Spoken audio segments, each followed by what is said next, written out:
I change your bum life. You fight me, it's a celebration. I would beat you. When you sign to fight me, it's a celebration. You ring back home, you ring your wife.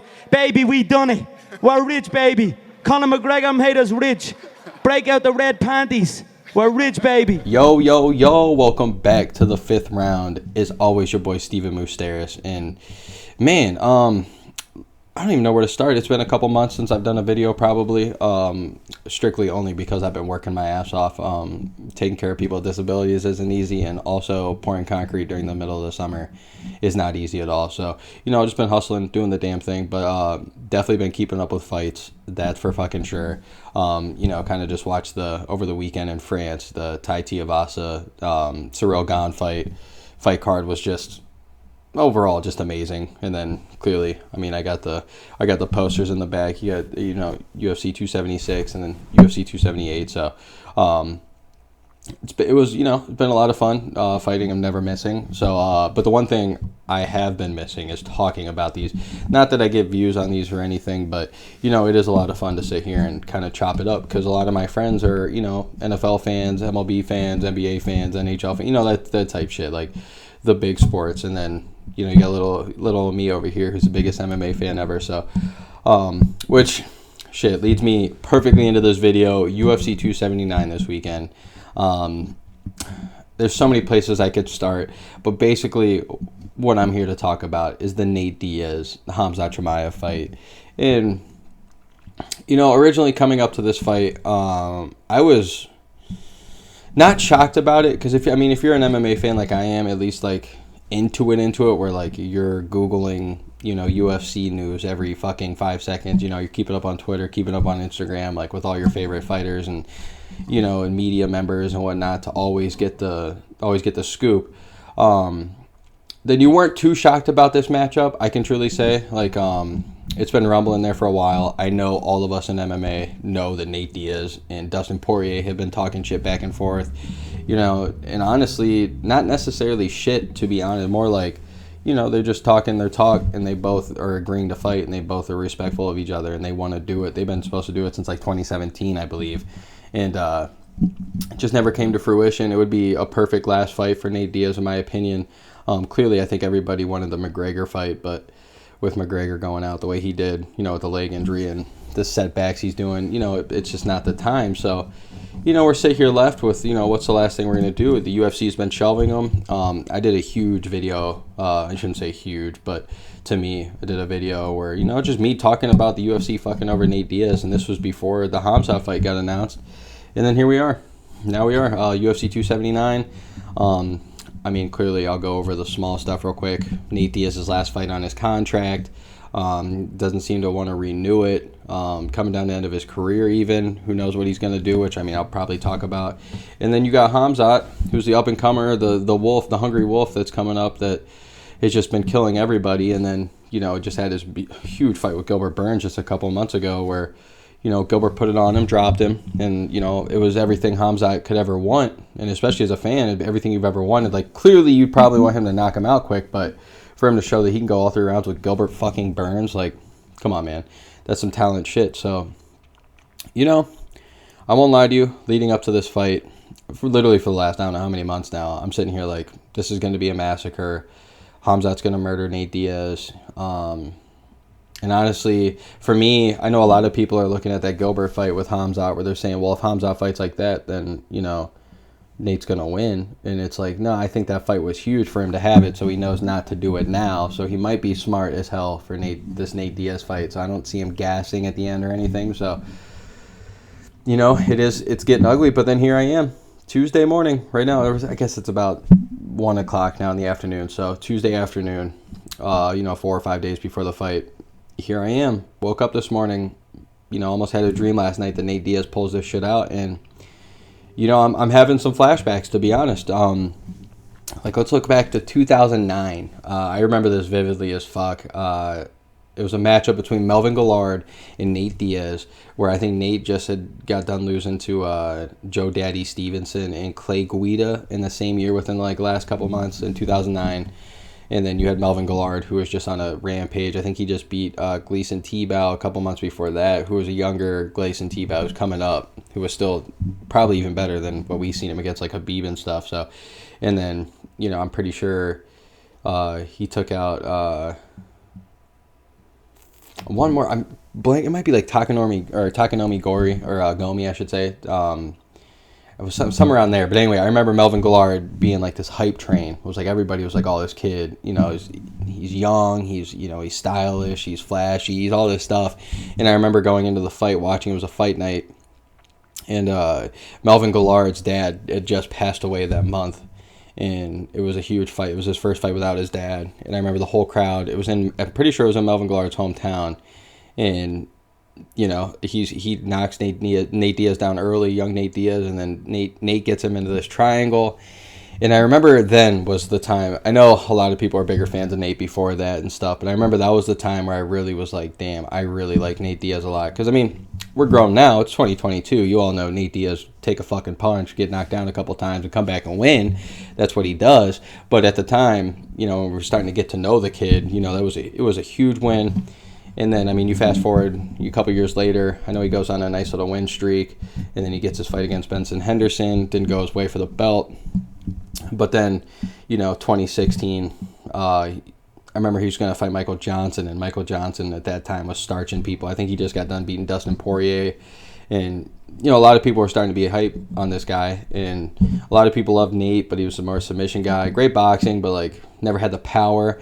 And then he just absolutely puts it on Michael Johnson, does the whole Conor McGregor call-out, goes on to fight Conor just a couple months later, and we're all sitting there like, I remember it vividly as hell right now, 2016 me was sitting there like, what are they doing? Like, I know it's a little different here. I'm not saying Conor matches up with Khamzat as much as we're saying in this, but I'm saying I just remember Conor was at the hype of the top of his peak. The peak of his powers, as Bill Simmons would say. Shout out to Bill Simmons. But, you know, I remember just being like, man, I don't know, like, Conor's going to go on to just knock out all these people. He just beat Jose Aldo. You know, he's doing this thing. And then, you know, hindsight's 2020, you go into it, you're like, Nate's a big guy, Nate's good, all this shit, and then Nate puts the whooping on Conor, changes the life around. I know he was getting his ass beat, but you got Conor to tire out, and then came back, choked him out. We all remember it. And then I personally think he won the second fight, but they gave it to Conor. Not mad. And then, you know, we just always continue to just throw Nate down and just always put him as an underdog, you know. And then he gets the Jorge Masvidal fight, BMF title. Kind of stupid, but at the time it was cool. And I remember I was the same way. I was like, Jorge's going to destroy this guy. But then I know the fight got called for a cut and everything for Nate, but, like, let's not forget, Jorge was beating the fuck out of him in the first 2 rounds, first 2.5, and then that last half of that third round, Jorge was looking like he was about to get gassed. And who knows what we just saw, but fucking New York ruins it all. And then kind of the same thing I figured would happen with Jorge with the Leon Edwards matchup is exactly how I saw it playing out. Edwards just beat the shit out of him. And then a minute left in that 5th round, a lot like that poster behind me, I should say, right there, where Edwards, you know, gets the head kick over Kamaru for the win with the last minute. Nate Diaz gets him with that straight left, fucking points at me the entire time. It was one of the greatest moments ever. And I'm just sitting here thinking, like, every time that we sit here and write off Nate Diaz, us as fans, diehards, whatever, you might not even write him off, but for the majority, like 95% of the people think he's going to die this week, I would say. Like, truly 95% of the people. And the only 5% that believe in him are the Nate Diaz dick riders. So I would say, you know, I was sitting there, I was like, man, he's going to get his ass beat and shit. But, dude, I don't know, man. I don't know. It's just something about Nate Diaz. I feel like it's sometimes guys get bigger than the sport in a way, and I feel like he's becoming a bigger entity than the sport, and it's always something weird when it comes to those guys where it's, yeah, he might be written off, he might be back up against a wall against 10 lions, but dude somehow walks away Liam Neeson style. And I don't know, I'm feeling the MMA gods are going to have Nate Diaz's back this weekend. He's doomed from the start. The UFC, they literally are trying to fuck this card up. They're trying to make it boring. I know we got Kevin Holland on there, Daniel Rodriguez, who he's fighting. The massacre death of Tony Ferguson might happen at 170. You know, we got the names, but we don't have the it's like a couple years too late on a couple of them, and the rest is like, yeah, you got the names like a Kevin Holland and stuff, but like there's no number one contender fight on the entire card. It's just I don't know. They're trying to set him in a hole already, and I could see this card. It's probably like, let's be honest here. I think this card is probably the worst card of the year, realistically, at least pay-per-view card.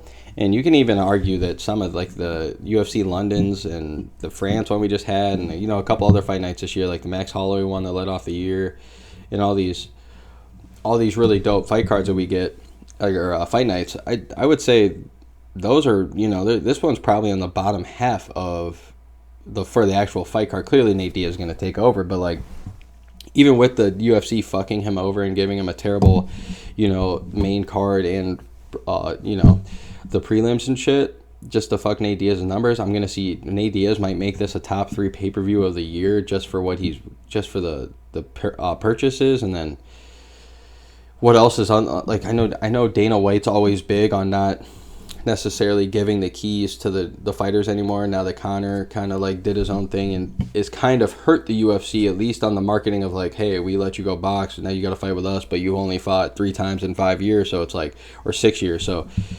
it's that type of shit that they don't usually do. But here's Dana White right now. I don't think he's technically noticing it, but I think he wants Nate Diaz out of there so bad because he won't cooperate with him that he's trying to kill him, quite literally, in his career. And I think it might backfire, man. I think worst case scenario right now for the UFC, Nate Diaz, 1, the fight doesn't happen or something. You got to keep on to Nate Diaz. 2, Nate Diaz wins this fight. 3, Nate Diaz wins this fight and doesn't re-sign and just beat your cash cow, Khamzat Chimaev, who literally is he's trending to be maybe not as big as Conor, but he's up there. Maybe like a close second, close third. And then like after that, when he doesn't re-sign, now you lose Nate Diaz and goes off to fight Jake Paul or whoever else he's going to fight, which is a win for Nate because of the money. But like, look, what if Nate beats Khamzat and then Nate goes on to fight Jake Paul and Jake Paul beats Nate? You know what I'm saying? Or even worse for the UFC, they don't want Nate's brand to be that big, so they're like, all right, well, we'll see what you do without the UFC. So say he beats Khamzat, goes on, beats Jake Paul, he's the biggest he's ever been, ever, and he's the oldest he's ever been. So like, I don't know, man. I'm really rooting for Nate Diaz here. I'm really going for it. I'm be honest with you guys. This first 3 rounds are gonna be very fucking ugly. I honestly, it is a very strong. I never want to sit here and say Nate Diaz is gonna get finished, but I'm strong possibility he could get finished for this fight early. But I'm telling you, man, this man makes it out. Khamzat, I know he looks unbeatable and shit, but the man's human. We're all human. We can all get dropped. We can all be killed. We can all everything. So I'm really rooting for Nate. I don't think I've ever. I mean, I have my fighters like the Max Holloways, the John Jones. Jesus Christ, I gotta name them all now because I went off. So I'm a huge Amanda Hebos fan. Macy Barber, a big fan. Angela Hill, a big fan. I can go on for days. I mean, anytime Conor fights, I guess I'm a big fan. Like I said, John Jones, my guy. Anthony Rumble Johnson, when he was in his time, I'm the biggest fan. Tai Tuivasa just fought, huge fan. Like, I'm a big fan of a lot of these guys. And, it just sucks, man, because you hate seeing your guys lose and everything, or your guys lose, but I don't know, dude. I'm seeing some crazy shit about to happen. I don't know what it is. It's like something about the MMA gods right now are about to have Nate Diaz's back, and I cannot fucking wait to see it. And I hope he throws it all into their face. I hope he wins. I hope he runs off into the sunset. I hope he says fuck you to the UFC. I hope he gets on that fucking mic and says, I'm not surprised again, motherfuckers, or I'm still not surprised, motherfuckers. Like, I cannot wait. I'm so fucking hyped for this fight. I'm honestly more hyped than I've ever been. I kind of was really like dreading it to come because I'm like, well, because like leading up to this for me, I'm sitting here like this is the UFC 279. This is the death of Nate Diaz and Tony Ferguson now. So I hope none of that happens. I hope Tony Ferguson knocks out Ling Yang, the Leech. Even though it's nothing to him being a Chinese guy or nothing. I think he's a dog. I just would love to see Tony come back and win. I think everybody wants to see Tony fight and win. I want to see Nate Diaz win. So, goddamn, you imagine Nate Diaz starches Khamzat Chimaev or just rallies in the 4th and 5th round and just tears him up? Oh my God, It's literally the only thing that could happen. I'm convinced of it. The UFC/MMA gods are here for Nate Diaz. So I think he is an MMA god. So once he's gone and he's dead and everything, that man's going to be up in the clouds in heaven running the MMA god, running the MMA heaven. So this has been the 5th round. It's always your boy Stephen Moustaris, and let's go, baby.